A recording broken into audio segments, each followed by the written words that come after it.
আশুরা সম্পর্কে রাসূলুল্লাহ সাল্লাল্লাহু আলাইহি ওয়াসাল্লাম আমাদেরকে কি কি করতে বলেছেন, আর এই উপলক্ষে আশুরা উদ্দেশ্যে অনেক কিছু বর্ণিত কাজ করা হয় যেগুলো শরীয়ত সমর্থন করে না। বুখারী মুসলিম শরীফে বলা আছে যে মুহাম্মদ সাল্লাল্লাহু আলাইহি ওয়াসাল্লাম হিজরত করে যখন মদিনায় গেলেন, আব্দুল্লাহ ইবনে আব্বাস রাদিয়াল্লাহু তাআলা কি বলছেন, ওয়ালিমাল মদিনাতা ওয়াজাদা ইয়াহুযা সিয়াম ইয়াওম আশুরা। প্রথমে আমি আশুরা পরিচয় দেই। আশুরা শব্দের অর্থ হলো দশম, অর্থাৎ মুহররম মাসের 10 তারিখকে আশুরা বলা হয়। আরবিতে মুহররম মাসটি বছরের প্রথম মাস, আর এই মাসের 10 তারিখ যে দিনটা হয় সেই দিনটিকে আশুরা বলা হয়, অর্থাৎ দশম তারিখ, দশম দিন।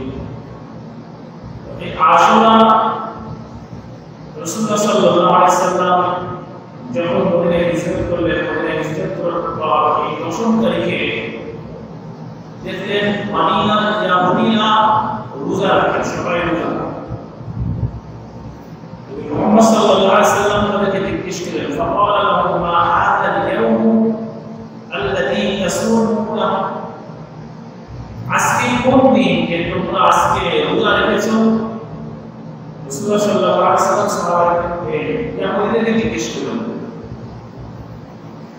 তো ইয়াহুদীরা বলল, ইহুদি হচ্ছে যারা তাওরাতের অনুসারী বলে দাবি করে, যদিও পুরোপুরি অনুসারী না, তবে তারা বলে যে মুহাম্মদ সাল্লাল্লাহু আলাইহি ওয়াসাল্লামের মত। তখন তারা উত্তর দিল, ফাকালু, তারা বলল, হাযা ইয়াউমুন আযীম, তো এই দিনটা হলো একটি মহান দিন, সম্মানিত দিন। আমজাল্লাহু ফীহি মূসা ওয়া কওমাহু, যেই দিনে আল্লাহ সুবহানাহু ওয়া তাআলা মূসা আলাইহিস সালাম এবং তার কওমকে মুক্তি দান করেছেন, আযাব দিয়েছেন।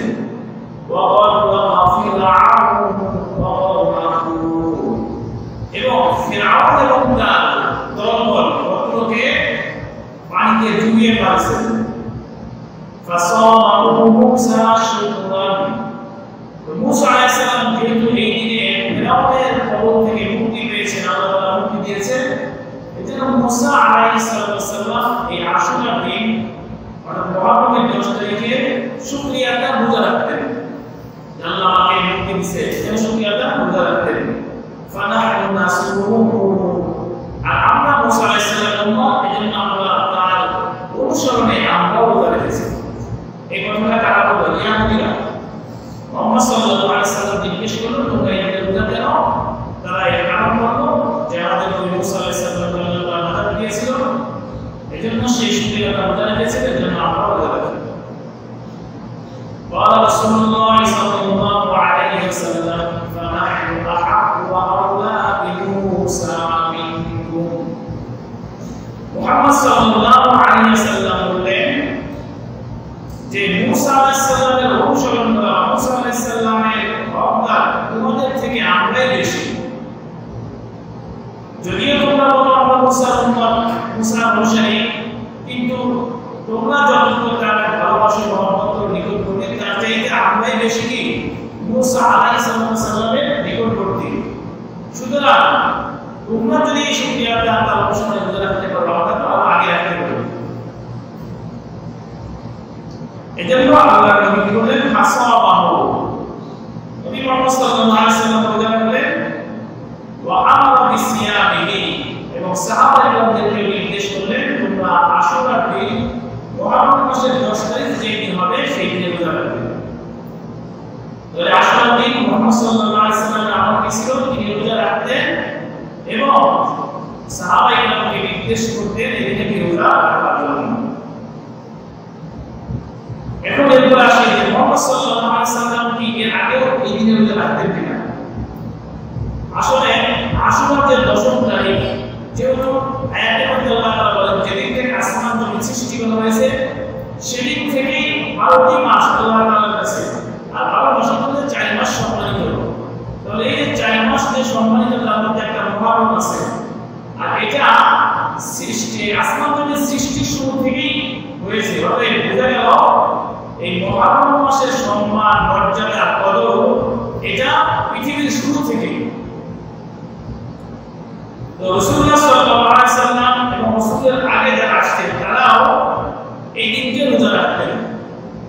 হাদিসের মধ্যে আছে, বুখারী মুসলিমের মধ্যে আছে, মা রাআইতু নবী সাল্লাল্লাহু আলাইহি ওয়াসাল্লাম ইদা হারা সিয়ামা ইয়াউমি ফাদ্দালাহু আলা গায়রিহি। এটা হাদিসের মধ্যে আছে, বুখারী শরীফের মধ্যে আছে, কানা ইয়াউমা আশুরা তাসুমু কুরাইশ। এই কুরাইশরা, কুরাইশ বংশের লোকেরা তারা শুরু থেকেই আশুরা দিনে রোজা রাখত। ফিল জাহিলিয়া, জিহালাতের যুগে, অর্থাৎ রাসূল দুনিয়াতে আসে নাই এই সময়ও ওই মক্কা মদিনার মানুষ আশুরা দিনে রোজা রাখত। তাদের কাছে সম্মান ছিল ওই দিন, তারা আগে সম্মান দেখাত। وكان رسول الله صلى الله عليه وسلم يصوم فلما قدم المدينة। আর রাসূল যখন বড়লেন উনিও দেখলেন আশেপাশে বা সবাই উনিও রোজা রাখতেন। মদিনায় হিজরতের আগেও মক্কায় থাকা অবস্থায় রাসূল আশুরা দিনে রোজা রাখতেন। আর মদিনায় যাওয়ার পরে ইহুদিদের দিনে রোজা রাখা, এরপর ইহুদিরা কারণ বললেন, আল্লাহ নবী বললেন তাহলে আমরাও এই দিনে রোজা রাখবো, কারণ আমরা মুসা আলাইহিস সালামের অনুসারী, এই ব্যাপারে তোমাদের চেয়ে বেশি হক রাখি।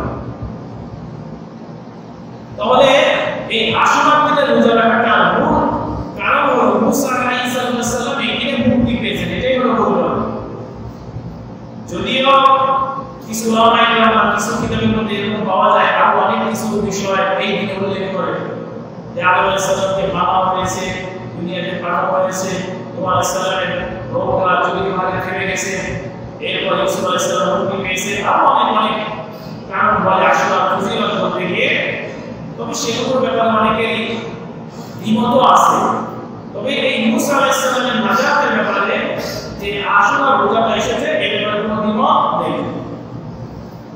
যেমন আল্লাহ সুবহানাহু ওয়া তাআলা সূরাতুল বাকারা 50 নম্বর আয়াতে বলেন, ওয়া ইয ফারাকনা বিকুল বাহরা ফাআনজাইনাকুম ওয়া আগরাকনা আলা ফিরআউন। আল্লাহ তাআলা বলেন, ওয়া ইয ফারাকনা বিকুল বাহরা, আমি যখন তোমাদের জন্য সমুদ্রকে ঘটিকে করে দিলাম, সমুদ্রের মাঝে পথ করে দিলাম, ফাআনজাইনাকুম, এবং তোমাদেরকে মুক্তি দান করলাম। মুসা আলাইহিস সালাম এবং তার সম্প্রদায় যারা আসছিল সামনে সমুদ্র, আল্লাহ তাআলা সমুদ্রের পানিকে ভাগ করে দিয়ে রাস্তা করে দিলেন, এদেরকে মুক্তি দিলেন। ওয়া আগরাকনা আলা ফিরআউন, আল্লাহ বলেন আমি ফিরআউন এবং তার সম্প্রদায়কে কি করে দিলাম, আগরাকনা, ডুবিয়ে দিলাম। ওয়া আনতুম তানজুরুন, যা তোমরা দেখেছো। অর্থাৎ এটা আল্লাহ তাআলা বলা, আল্লাহ তাআলা বলা মানে সেটা দেখার মতো।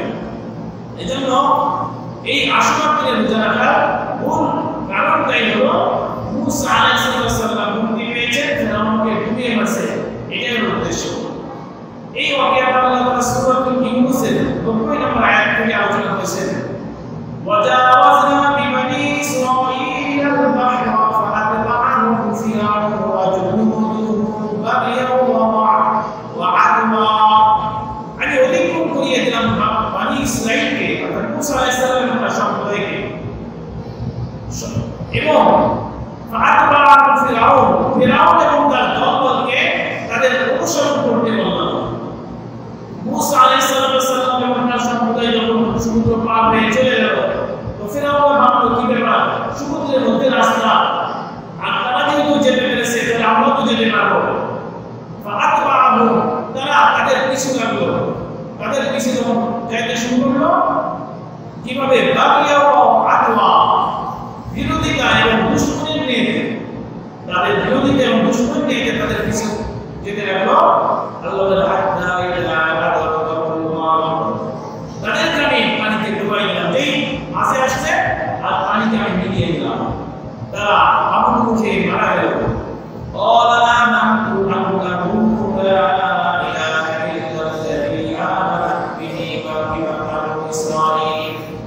ফিরআউন যখন ডুবে যাচ্ছিল, ফিরআউন তখন বলেছিল, আমি ঈমান আনলাম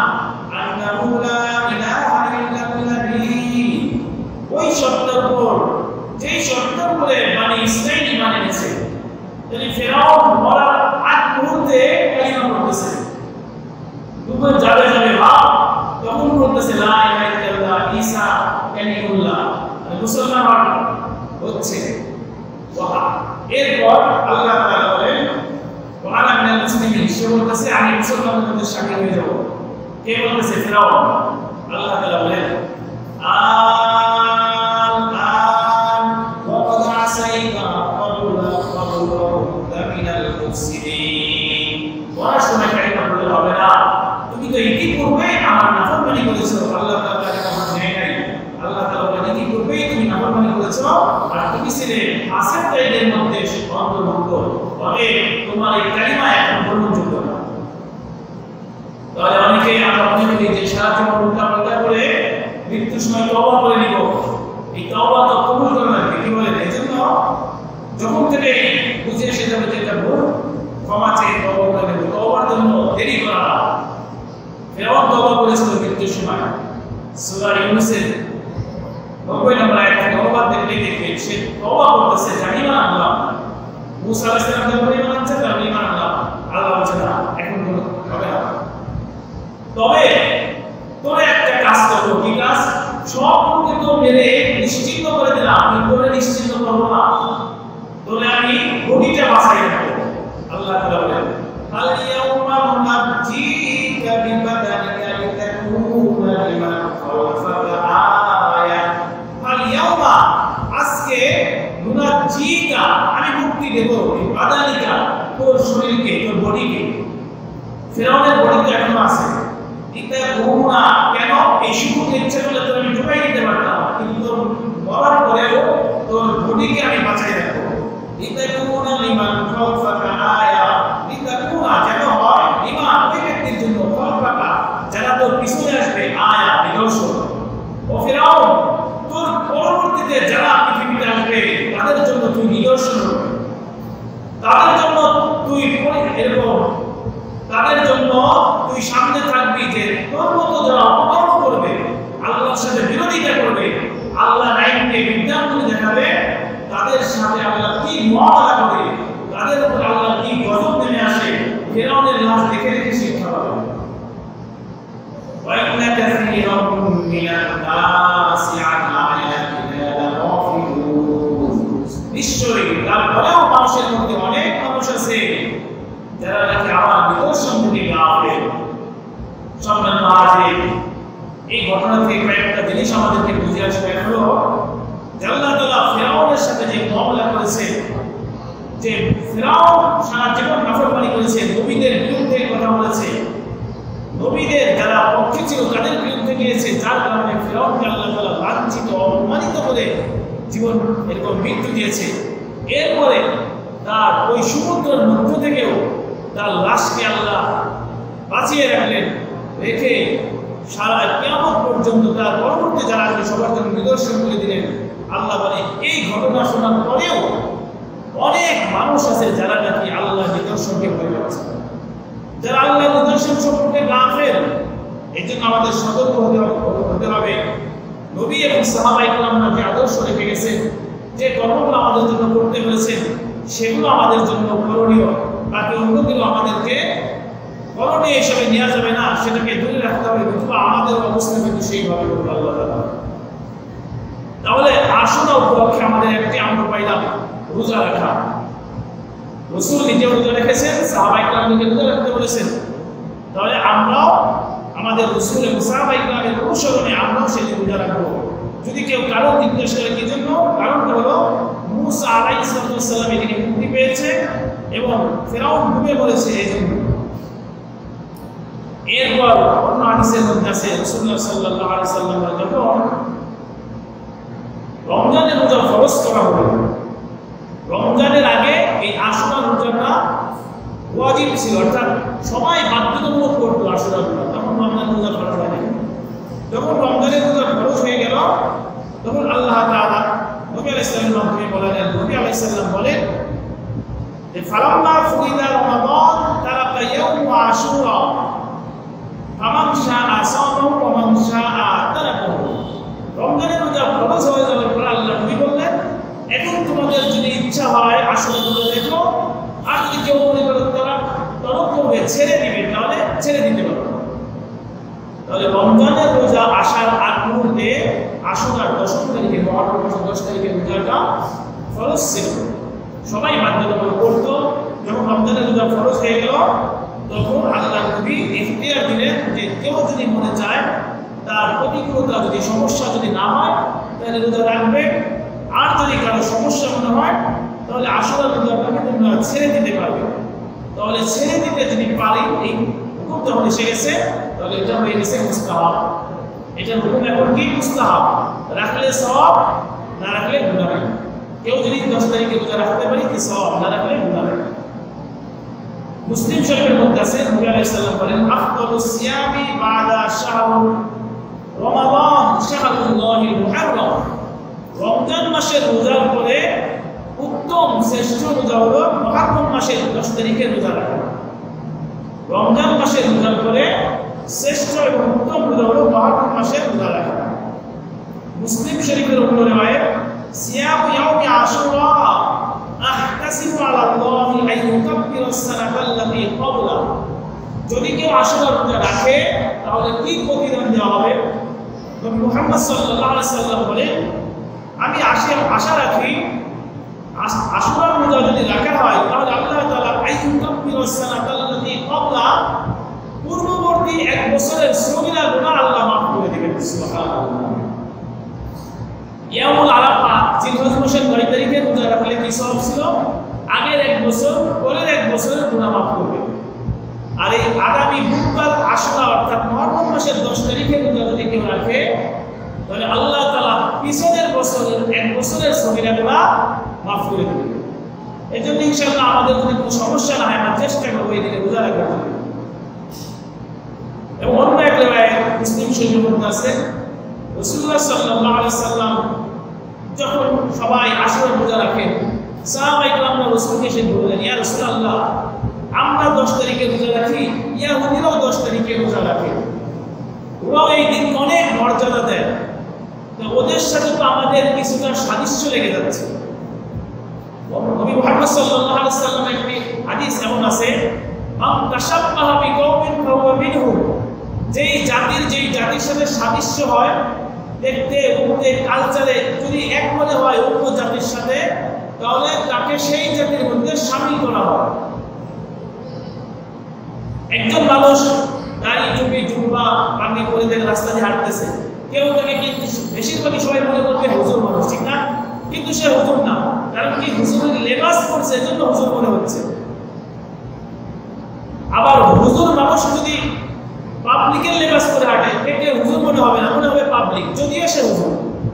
তো যেই জাতির সাথে যাদের মিল আছে আল্লাহ নবী বলেন তাকে তার সাথেই শামিল করা হবে। তো ইহুদিরা যেহেতু এই দিনে রোজা রাখে আমরা রোজা রাখি, সাহাবায়ে কেরাম বললেন মিল হয়ে যাচ্ছে। নবী বললেন ঠিক আছে ফাইদা কানাল আমুল মুকবিলু ইনশাআল্লাহু সুন্নাহ। নবী বললেন হ্যাঁ তাহলে আগামী বছর যদি আল্লাহ চায় ইনশাআল্লাহ সুন্নাল ইয়াউমাত তাসিআ আমরা 2টা রোজা রাখবো। কয়টা রোজা? 2টা রোজা রাখবো। যেহেতু একটা রোজা রাখলে ইহুদিদের সাথে সাদৃশ্য, জন্য আমরা 9 তারিখ এবং 10 তারিখে রোজা রাখবো। এটা আছে মুসলিম শরীফের মধ্যে। তাহলে রাসূল কি বললেন আমি আগামী বছর যদি বেঁচে থাকি যদি আগামী বছর চাই আল্লাহ তাআলা চায় আমাকে আগামী বছর তাহলে আমি 2টা রোজা রাখবো। আমি না সুন্নাল ইয়াউমা আমরা 2টা রোজা রাখবো।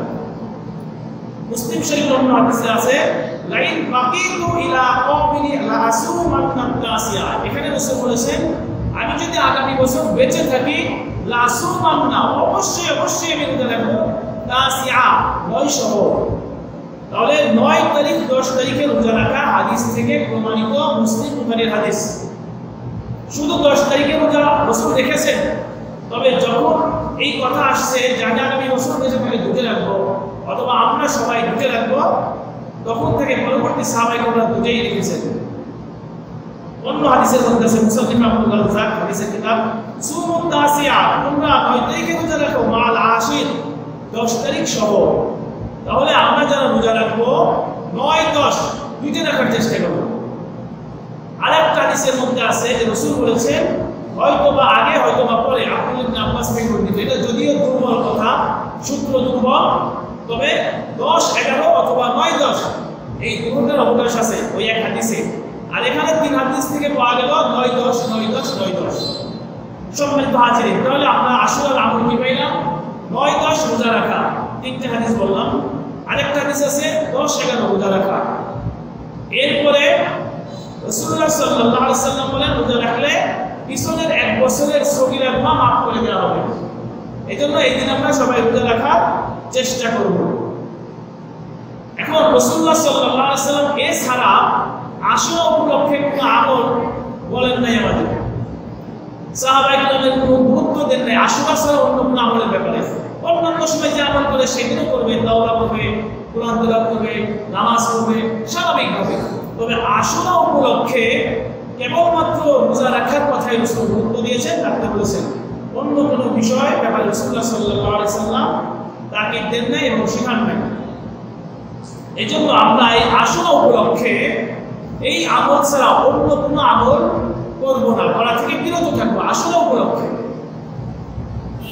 রাসূলুল্লাহ সাল্লাল্লাহু আলাইহি ওয়াসাল্লাম বলেন যেই কর্মগুলো করতে রাসূল নিষেধ করেছেন, আশুরা উপলক্ষে না, এমনিতেই করতে নিষেধ করেছেন, সেই কর্মগুলো আমাদের দেখা যায় সমাজে দেশে কিছু কর্ম করা হয় যেগুলো রাসূল সম্পূর্ণ নিষেধ করেছেন।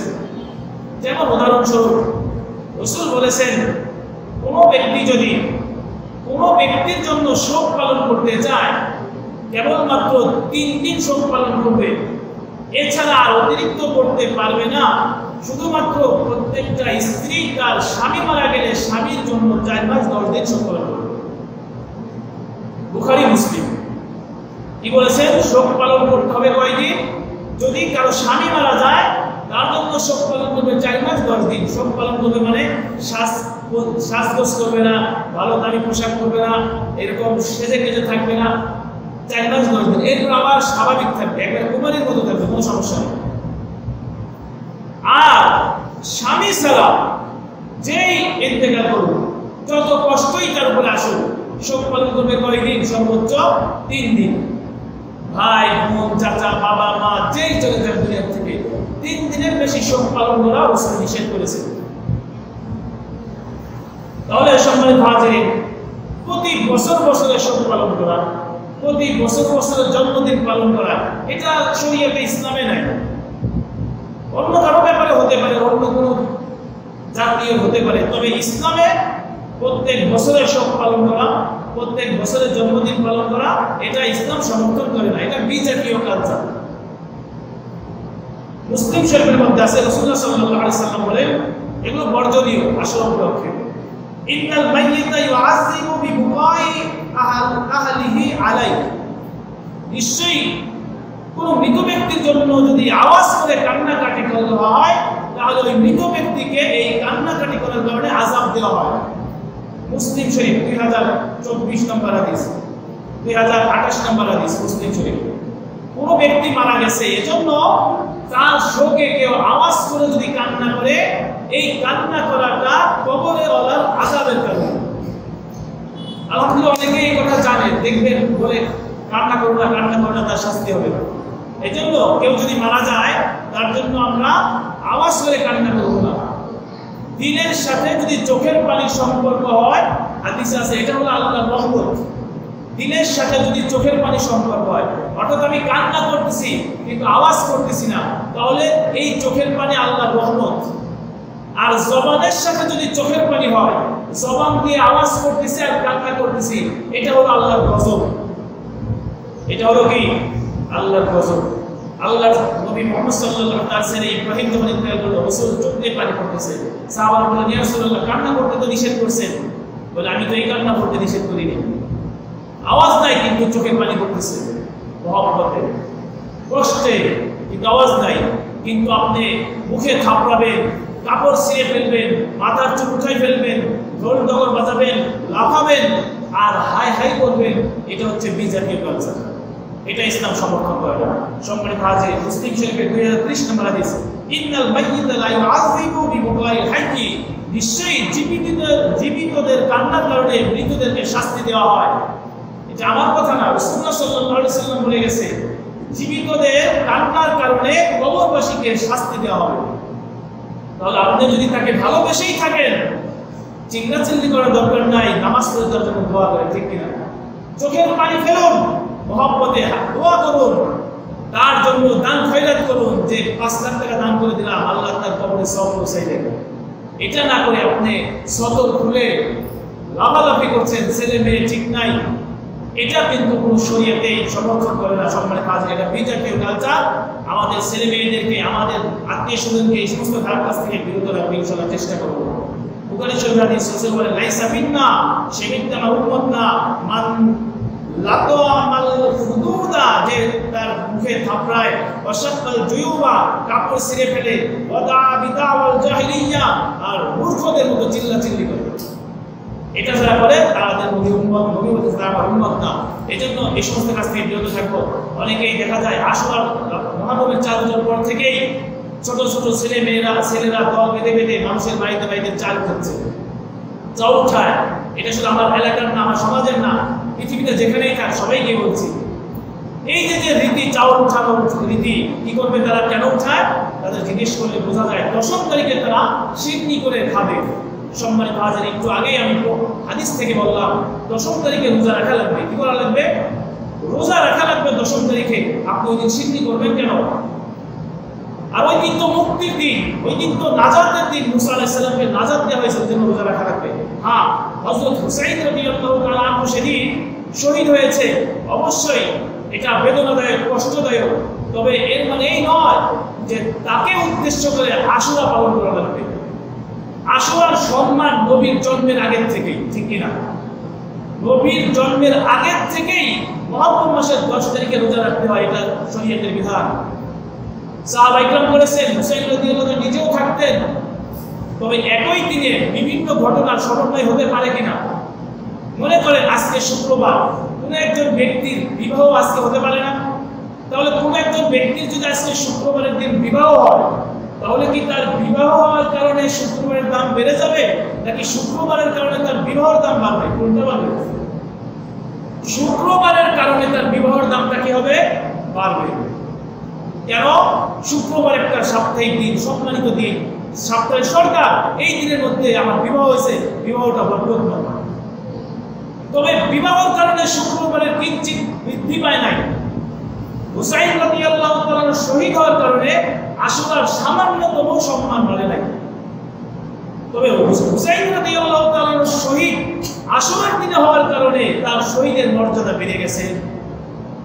তার শহীদের মর্যাদা বেড়ে গেছে। কেন? ওই দিনের অন্যান্য দিনের তুলনায় আশুরার দিন সম্মানিত দিন, ঠিক কিনা? আশুরার দিন সম্মানিত দিন, এই জন্য এই দিনে শহীদ হয়েছে, এই জন্য তার শহীদের মর্যাদা বেড়ে গেছে। এই জন্য সম্মানিত হাজিরিন, আমরা এই যে গজল গায়ে, চাল উঠানো, এগুলো সাহাবায়ে কেরাম করতেন না। হুসাইন রাদিয়াল্লাহু তাআলা শহীদ হয়েছে 61 বছর হিজরিতে। 61 হিজরির পরে সাহাবায়ে কেরামরা অনেক বেঁচে ছিল, তার নাতি পুতি ছেলে জয়নুল আবেদিন বেঁচে ছিল।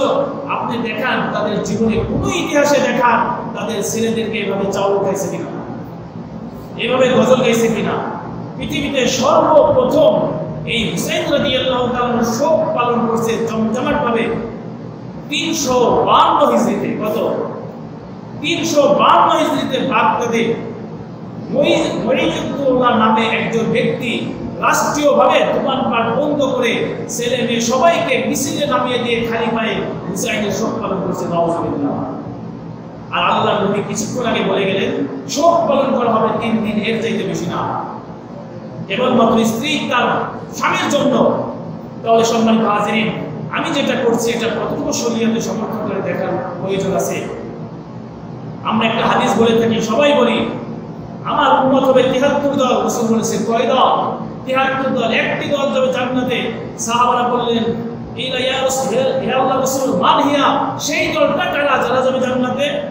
নবী বললেন মা আনা আলাইহি ওয়া আসহাবি, যেই মতের উপরে আমি নবী আছি এবং আমার সাহাবায়ে কেরাম আছে, সেই মতের উপরে যারা কিয়ামত পর্যন্ত চলবে তারাই হবে জান্নাতি।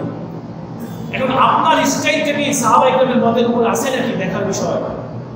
আমি যেটা পালন করছি এই পালন করাটা সাহাবায়ে কেরাম করেছে নাকি আমরা তাদের চেয়ে বেশি প্রেমিক হয়ে গেলাম, আমাদের মহব্বত বেশি, তাদের মহব্বত ছিল না। হুসাইন রাদিয়াল্লাহু তাআলা ময়দানে যাবার আগে তার বোনকে বলতেছে আমি তো চলে যাব, আজ নানা স্বপ্নে দেখাইছে আমি শহীদ হয়ে যাব, কিছুক্ষণ পরেই আমার নানার সাথে সাক্ষাৎ হবে। বোন সাথে সাথে চোখের পানি ফেলে কান্না শুরু করছে। বোনকে ওসিয়ত করে গেছে আমার জন্য কিন্তু তুমি চিল্লা চিল্লা কান্না করবে না। ওমর রাদিয়াল্লাহু তাআলা অনেক প্রতিবেশীকে পিটাইছে, মৃত্যুর পর কান্না করার কারণে। আমরা দেখি আমাদের সমাজে অনেক মহিলারা উল্টা পাল্টা কান্নাকাটি শুরু করে তাদের আপনজন মারা গেলে। এটা মুসলমানি অভ্যাস না, মুসলমানি সিস্টেম না। আল্লাহ নবী পথ দিয়ে যাচ্ছেন, এক মহিলা কবরের পাশে কান্না করতেছে। তো আল্লাহ নবী ওখান দিয়ে যাচ্ছেন, ওই মহিলাকে বলতেছে, মুসলিম শরীফের হাদিস, মহিলাকে বলতেছে, দেখো ইত্তাকিল্লাহ, হে আল্লাহর বান্দী, আল্লাহকে ভয় করো, ওয়াসবিরি, আর তুমি ধৈর্য ধরো, ধৈর্য ধরো। তো উনি বলছেন কি, স্বয়ং স্বয়ং যান যান, আপনি এই কথা বলেন না, যান, আপনার উপরে যে মুসিবত আসছে বুঝবেন। আল্লাহ নবী চলে গেছে। কিছুক্ষণ পরে কয়েকজন বলল, আরে তুমি কার সাথে আচরণ করলে? উনি তো আল্লাহ নবী মুহাম্মদ সাল্লাল্লাহু আলাইহি সাল্লাম। ওনাকে বললেন, যান যান। উনি দ্রুত নবীর দরবারে চলে গেছে, নবীর কাছে। নবীর কোনো বডিগার্ড নেই, সাথে সাথে সরাসরি নবীর সামনে। যখন হুজুর, আমি তো আপনাকে চিনতে পারিনি, আপনার সাথে আমি বিয়ে করে ফেলছি। নবী বলছে, আমি তো তোমাকে আগেই মাফ করে দিয়েছি। তবে নবী তখন একটা শব্দ উচ্চারণ করেছিল যে, নবী আলাইহিস সালাম বলেন যে, ইন্না সাদমাতা বিল মুসিবাতিল উলা, ধৈর্য ধরাটা হচ্ছে মুসিবতের শুরু লগ্নে যেটা ধরায় সেটাই। আপনি অনেকদিন গালিগালাজ করে চেষ্টা করে এরপরে ঠিক আছে ধৈর্য ধরবেন। আরে আপনি তো প্রথমে ধৈর্য ধরেন নাই, অনেক খোঁজাখুঁজি করার পরে টাকা পায় নাই, তখন ওই দান করে দিলাম। দান কিন্তু আগে করে নাই, প্রথমে পাওয়ার চেষ্টা করছে। তাই ধৈর্য কখন? যখন আপনাকে গালি দিচ্ছে, সাথে সাথে হজম করে ফেলছেন, পাল্টা কিছু বলেন নাই, এটাই হলো ধৈর্য। আপনি পাল্টা বলে ধৈর্য দিলেন, এটা ধৈর্য না।